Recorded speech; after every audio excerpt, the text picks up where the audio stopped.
Hello friend, welcome back to my channel.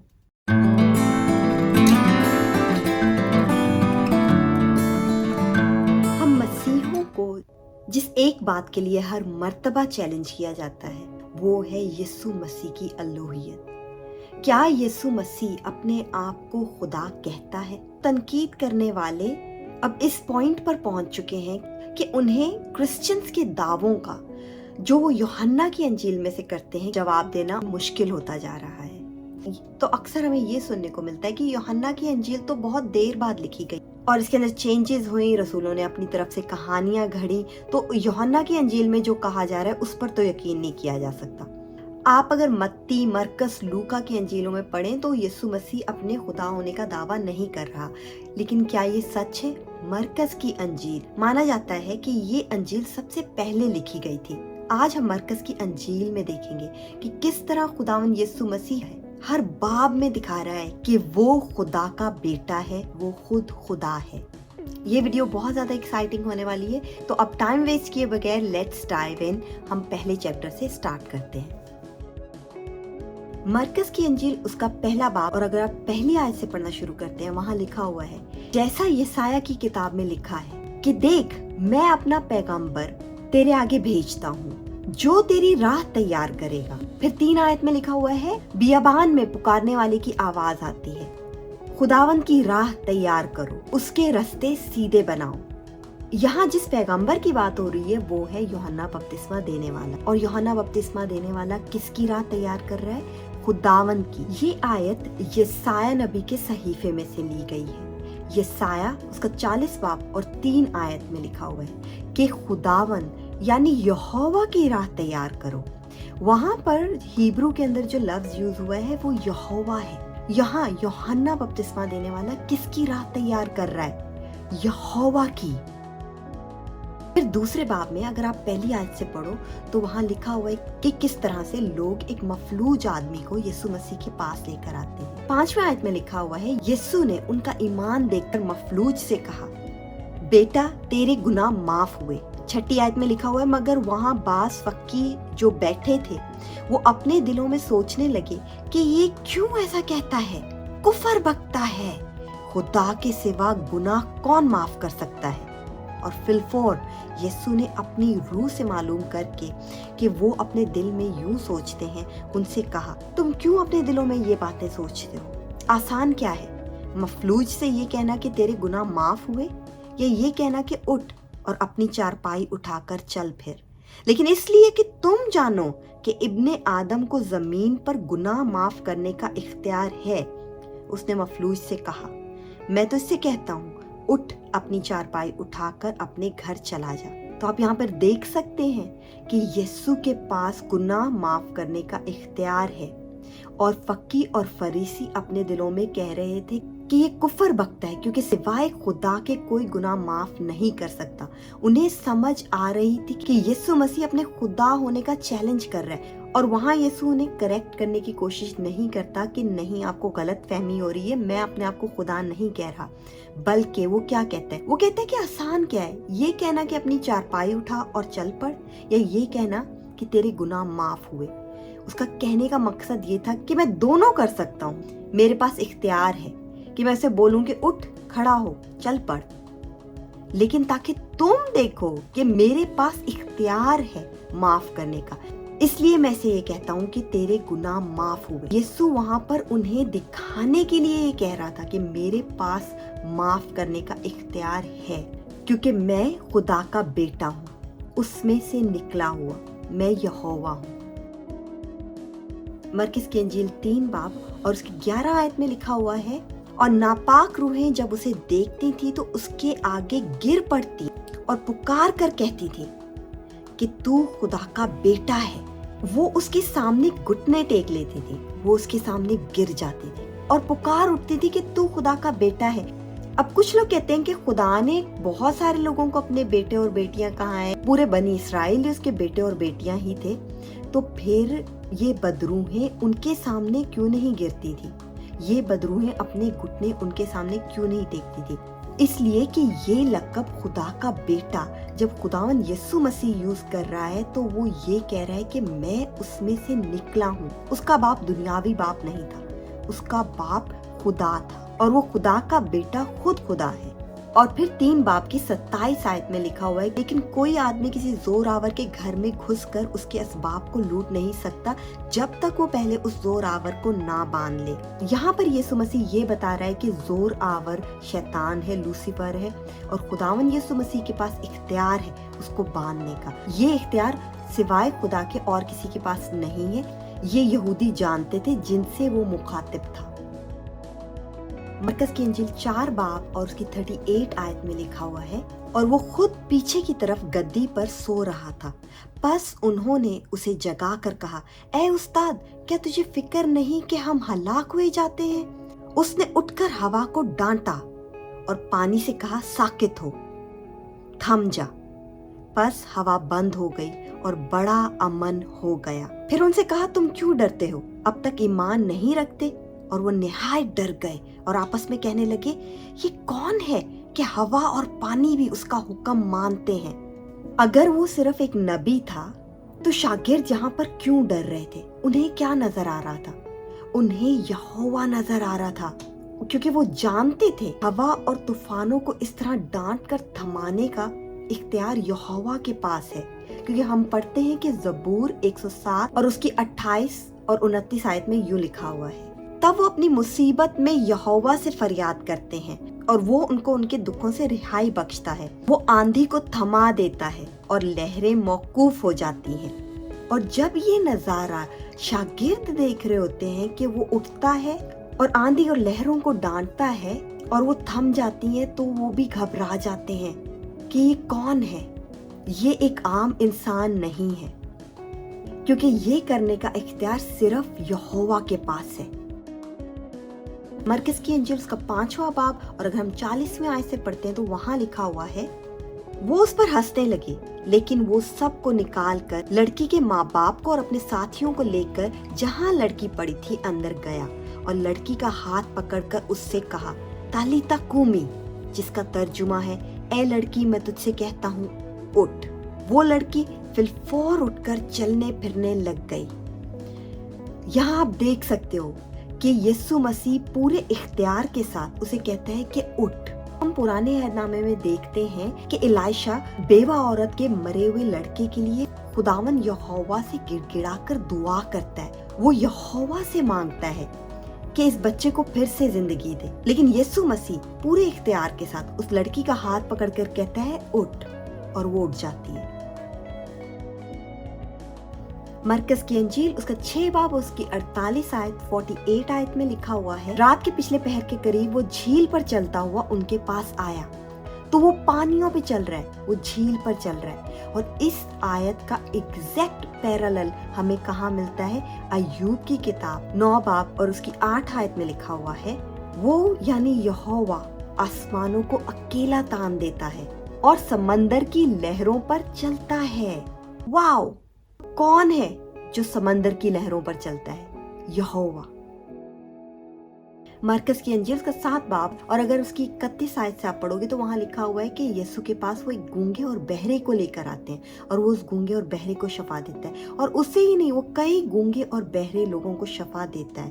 اور اگر آپ خروج کی کتاب اور اس کے 4 باب اور 11 آیت میں پڑھو گے تو وہاں لکھا ہوا ہے کہ یہوہ موسیٰ کو جلتی ہوئی جھاڑی میں ملتا ہے۔ تب خداوند یہوہ نے اس سے کہا کہ آدمی کا منہ کس نے بنایا ہے، اور کون گونگا یا بہرا یا بینا یا اندھا کرتا ہے؟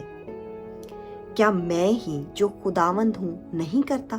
سو اب تو جا، میں تیری زبان کا ذمہ لیتا ہوں۔ خداوند یہوہ پاک خدا یہاں پر موسیٰ کو کہہ رہا ہے، میں تیری زبان کا ذمہ لیتا ہوں۔ کون ہے جو بینا کرتا ہے؟ کون ہے جو اندھا کرتا ہے؟ کس کے پاس یہ اختیار ہے؟ خداوند پاک یہوہ کے پاس۔ اور ہم جانتے ہیں کہ خداوند یسوع مسیح یہ اختیار نئے عہد نامے میں جا بجا دکھا رہا ہے۔ وہ کئی لوگوں کو بینائی دیتا ہے، کئی بہروں اور گونگوں کو شفا دیتا ہے۔ مرکز کی انجیل 8 باب اور اس کی 1 سے 10 آیت میں लिखा हुआ है कि किस तरह यीशु मसीह 5,000 लोगों को मौजज़ाना तौर से रोटी मुहैया करता है। और अगर आप खरूज की किताब पढ़ते हो, उसके 16 बाब में यही चीज लिखी हुई है, किस तरह से यहोवा मौजज़ाना तौर से लोगों को रोटी मुहैया करता है। तो खरूज की किताब में यहोवा लोगों को रोटी मुहैया कर रहा है, और मरकस की इंजील में यीशु मसीह लोगों को रोटी मुहैया कर रहा है। मरकस की इंजील उसका 9 बाब और उसकी 2 से 5 आयत में आप पढ़ते हो, 6 दिन के बाद यीशु ने पतरस और याकूब और यूहन्ना को हमरा लिया और उनको अलग एक ऊंचे पहाड़ पर तन्हाई में ले गया, और उनके सामने उसकी सूरत बदल गई और उसकी पोशाक ऐसी नौरानी और निहायत सफेद हो गई कि दुनिया में कोई धोबी वैसी सफेद नहीं कर सकता। और एलिया मूसा के साथ उनको दिखाई दिया और वो यीशु से बातें करते थे। मूसा और एलिया वो 2 वाहिद नबी हैं जो यहोवा को पहाड़ पर मिले। और यहाँ पर क्या हो रहा है, यीशु मसीह की सूरत बदल गई, उसका चेहरा एकदम नूरानी हो गया, और उसके साथ एलिया और मूसा ऊंचे पहाड़ पर बातें कर रहे थे। ये बात साफ साफ जाहिर कर रही है कि जिस यहोवा को एलिया और मूसा पुराने अहदनामे में मिले थे, वो ही यहोवा ऊंचे पहाड़ पर उनके साथ खड़ा हुआ था, अपने शागिर्दों को दिखा रहा था कि मैं ही वो यहोवा हूँ जो मूसा और एलिया को पुराने अहदनामे में मिल चुका है। मरकस की इंजील 10 बाब और उसकी 17 आयत से हम पढ़ते हैं तो वहां लिखा हुआ है, और जब वो बाहर निकलकर राह में जा रहा था तो एक शख्स दौड़ता हुआ उसके पास आया और उसके आगे घुटने टेक कर उससे पूछने लगा कि ए नेक उस्ताद, मैं क्या करूं कि हमेशा की जिंदगी का वारिस बनूं।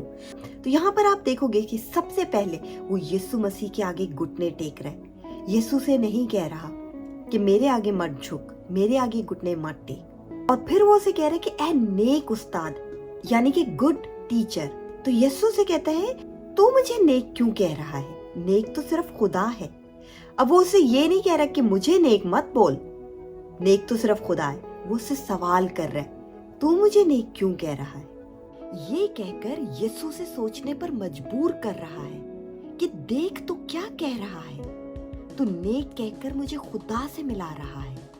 तो पहली बात, यीशु उसको अपने सामने घुटने टेकने से मना नहीं कर रहा, और दूसरी बात, वो उसे ये नहीं कह रहा कि मुझे नेक मत बोल, वो उसे सिर्फ बता रहा है कि तू मुझे नेक कह रहा है। नेक तो सिर्फ खुदा को कहते हैं, घुटने तो सिर्फ खुदा के सामने टेके जाते हैं। तो यहाँ भी वो अपनी खुदाई का इनकार नहीं कर रहा, बल्कि उसे कंफर्म कर रहा है। मरकस की अंजील उसके 11वें बाब में अगर आप 30 आयत से पढ़ते हो तो वहां पे लिखा हुआ है कि किस तरह फरीसी यीशु से कहते कि तू किस इख्तियार से ये सब कुछ कर रहा है, तुझे ये इख्तियार कहाँ से है। तो यीशु ने कहता कि पहले तो मुझे ये जवाब दो कि यूहन्ना खुदा की तरफ से था या नहीं। और वो यीशु को इस बात का जवाब नहीं देना चाहते, क्योंकि वहां जो भीड़ खड़ी हुई थी वो सब यूहन्ना को नबी मानते थे, और अगर वो कहते कि यूहन्ना खुदा की तरफ से नहीं है तो उनका बहुत बुरा हाल होने वाला था। तो वो ये बात कहने से कतराते हैं। अगर वो ये मान लेते कि यूहन्ना वो नबी है, वो पैगंबर है जो यहोवा की राह तैयार कर रहा था, तो वो ये चीज एक्सेप्ट कर रहे थे कि खुदावन यीशु मसीह खुद यहोवा है। तो वो एकदम इस सिचुएशन में फंसे हुए थे, वो यीशु को जवाब नहीं दे पाए। मरकस की इंजील उसका 12 बाब और उसकी 35 आयत में लिखा हुआ है, फिर यीशु ने हैकल में तालीम देते वक्त ये कहा कि फक्की क्यों कहते हैं कि मसीह दाऊद का बेटा है। दाऊद ने खुद रूह कुदुस की हिदायत से कहा है कि खुदावन ने मेरे खुदावन से कहा मेरी दाहिनी तरफ बैठ, जब तक मैं तेरे दुश्मनों को तेरे पांव के नीचे की चौकी ना कर दूं। दाऊद तो आप उसे खुदावन कहता था, फिर वो उसका बेटा कहां से ठहरा। वाओ, यहाँ पे यीशु साफ साफ उन्हें बता रहा है कि दाऊद तो खुद उसे खुदावन कहता था, तो वो उसका बेटा कैसे हो सकता है। यीशु इब्ने दाऊद है, उसका दाऊद की लड़ी में से आना जरूरी था, लेकिन वो माँ मरियम की निस्बत दाऊद की नस्ल में से है। वो उसे सिर्फ दाऊद का बेटा कहकर उसकी खुदाई को उससे दूर करने की कोशिश कर रहे थे। जब वो अपने आप को खुदा का बेटा कहता था तो वो अपने आप को सिर्फ एक आम इंसान की तरह खुदा का बेटा नहीं कहता था, बल्कि वो अपने आप को वाकई ही खुदा का पहलौठा कहता था। और फकी और फरीसी मसीहा को दाऊद का बेटा कहते थे, यानी कि वो दाऊद की नस्ल में से पैदा होगा, सिर्फ एक इंसान की तरह। पर यीशु मसीह कहता है कि दाऊद तो उसे खुद खुदावन कहता है, तो वो दाऊद का बेटा कैसे हो गया? वो खुदा का बेटा है। मरकस की इंजील 13 बाब और उसकी 26 आयत में लिखा हुआ है, और उस वक्त लोग इब्ने आदम को बड़ी कुदरत और जलाल के साथ बादलों में आता देखेंगे। तो यहाँ पर इब्ने आदम यीशु मसीह बादलों में आ रहा है, और यहूदी जानते थे कि बादलों की सवारी सिर्फ यहोवा करता है। ज़बूर 104 और उसकी 3 आयत में हम पढ़ते हैं कि यहोवा के लिए कहा जा रहा है, तू अपने बालाखानों के शहतीर पानी पर टिकाता है, तू बादलों को अपना रथ बनाता है, तू हवा के बाजुओं पर सैर करता है। तो यहाँ पे भी यीशु मसीह उन्हें साफ साफ बता रहा है कि वो उसी तरह बादलों पर आएगा जिस तरह यहोवा बादलों की सवारी करता है। इसी तरह मरकस की इंजील 14 बाब और उसकी 61 आयत में हम पढ़ते हैं, क्या तू उस सतोदा का बेटा मसीह है? यीशु ने कहा, हाँ मैं हूँ, और तुम इब्ने आदम को कादर मतलब की दाहिनी तरफ बैठे और आसमान के बादलों के साथ आते देखोगे। सरदार काइन ने अपने कपड़े फाड़ कर कहा, अब हमें गवाही की क्या हाजत रही, तुमने ये कुफर सुना। यहूदी ये ईमान रखते थे कि अगर वो आसमान के बादलों के साथ आएगा और अगर वो कादर मतलब के दाहिने हाथ बैठेगा तो इसका मतलब है वो अपने आप को खुदा से मिला रहा है, वो खुदा होने का दावा कर रहा है। ये एक कुफर है। ये कहकर काहिन आजम जो सबसे बड़ा उनका काहिन था, उसने अपने कपड़े फाड़ दिए। तो काहिन आजम जो हाँ काहिनों का काहिन है, वो इस नतीजे पे पहुंचता है कि ये जो अल्फाज बोल रहा है ये अपने आप को खुदा से मिला रहा है। ये कह रहा है कि मैं बादलों पर आऊंगा जैसे यहोवा बादलों पर आता है। ये कह रहा है कि मैं यहोवा के दाहिने हाथ बैठूंगा, मैं यहोवा के तख्त पर बैठूंगा। ये तो कुफर बोल रहा है। और ये कहकर उसने अपने कपड़े फाड़ दिए। काहिन आजम के लिए कपड़े फाड़ना कोई छोटी बात नहीं होती थी। काहिन आजम अगर अपना चोगा फाड़ता था तो वो अपनी गद्दी से हट जाता था, उसे अलाउ नहीं था अपने कपड़े फाड़ना। लेकिन ये बात सुनकर वो इतना गुस्से में आ गया कि उसने अपने कपड़े फाड़ दिए, क्योंकि उसके नजदीक ये बहुत बड़ा कुफर था, क्योंकि उसके नजदीक यीशु ने अपने आप को साफ साफ खुदा बताया था। मरकस की इंजील उसका 15 बाब और उसकी 2 आयत में लिखा हुआ है, और पिलातुस ने उससे पूछा, क्या तू यहूदियों का बादशाह है? उसने जवाब में उससे कहा, तू खुद कहता है। अब आप मेरी बात को बहुत गौर से सुने। यीशु अपनी मुनादी का स्टार्ट ही ये कहकर करता है कि आसमान की बादशाही नजदीक आ गई है। वो आसमान की बादशाही की मुनादी कर रहा था कि वो आसमान की बादशाही ले आया है। इस आसमान की बादशाही पर मैंने एक वीडियो बनाई है, मैं आपको इनकरेज करूंगी कि इस वीडियो को भी जरूर देखें। आसमान की बादशाही का बादशाह यीशु यहाँ पर पिलातुस को साफ साफ बता रहा है कि इस आसमान की बादशाही, इस खुदा की बादशाही का बादशाह वो खुद है। वो इस चीज से इनकार नहीं कर रहा। अब खुदा की बादशाही का बादशाह कौन होना चाहिए? खुदा। और यीशु किस बादशाही के आने की खुशखबरी दे रहा था? खुदा की बादशाही की। और वो इस बादशाही का बादशाह है। तो साफ साफ यहाँ बता रहा है पिलातुस को कि मैं आसमान की बादशाही का, खुदा की बादशाही का बादशाह हूँ, जो आ चुकी है यहूदियों पर, गैर कौमों पर। वो पहले यहूदियों के पास आया, लेकिन वो गैर कौमों के लिए भी खुशखबरी है। वो नूर है, वो हम सबका बादशाह है।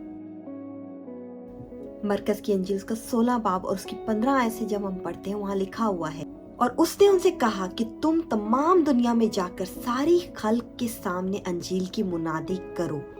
जो ईमान लाए और बपतिस्मा ले वो निजात पाएगा, और जो ईमान ना लाए वो मुजरिम ठहराया जाएगा। और ईमान लाने वालों के दरमियान ये मौजज़े होंगे, वो मेरे नाम से बदरूहों को निकालेंगे। यीशु यहाँ पर कह रहे कि वो मेरे नाम से बदरूहों को निकालेंगे। वो पूरी अथॉरिटी के साथ कह रहे हैं कि वो मेरे नाम से बदरूहों को निकालेंगे। बदरूहें उसके नाम से कांपती हैं। क्योंकि वो खुदा ताला का बेटा है, वो खुद खुदा है, वो खुद यहोवा है।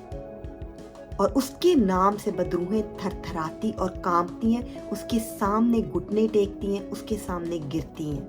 यहाँ भी वो अपने खुदा होने का दावा कर रहा है। फिर 16 बाब की 19वीं आयत में लिखा हुआ है, गर्स खुदावन यीशु उनसे कलाम करने के बाद आसमान पर उठाया गया और खुदा की दाहिनी तरफ बैठ गया। वाओ! तो यहाँ पर मरकज की अंजील का एंड हो रहा है। खुदावन यीशु मसीह खुदा की दाहिनी हाथ उसके तख्त पर जाकर बैठ रहा है। वो खुद खुदा है, किसी को ये इख्तियार नहीं कि वो खुदा का तख्त शेयर करे सिवाय खुदा के बेटे को, जो खुदा में से निकला है और खुद खुदा है। ये सारे हवाला जात जो मैंने आपके साथ शेयर किए, मैं आपको इनकरेज करूंगी कि आप खुद इनकी स्टडी करें, आप खुद इन पे मेडिटेट करें और खुदावन का पाक रूह आपको सिखाएगा, आपकी आंखें खोलेगा कि खुदावन यीशु मसीह महज इंसान नहीं था, वो महज एक खुदा का मैसेंजर, एक खुदा का पैगंबर नहीं था। वो हक ताला का बेटा है, वो उसमें से निकला है। जैसे एक इंसान का बेटा इंसान होता है, वो खुदा का बेटा है, वो खुदा है, उसी में से निकला और उसी के दाहिने हाथ जाकर बैठ गया। और उसने कभी भी अपने खुदा होने का, अपनी अलूहियत का इनकार नहीं किया। उसने कभी ये नहीं कहा मेरे सामने मत झुको, मुझे वर्शिप नहीं करो। ये लफ्ज वर्शिप, इबादत, मरकज की अंजील में यीशु के लिए यूज हुआ है और वो किसी को मना नहीं करता कि मेरी वर्शिप मत करो। खुदावंद आपके साथ हो, आपको बड़ी बरकत दे। वीडियो पसंद आई हो तो जरूर लाइक करें, शेयर करें, सब्सक्राइब करें ताकि खुदावंद का कलाम दूसरे लोगों तक भी पहुंचे।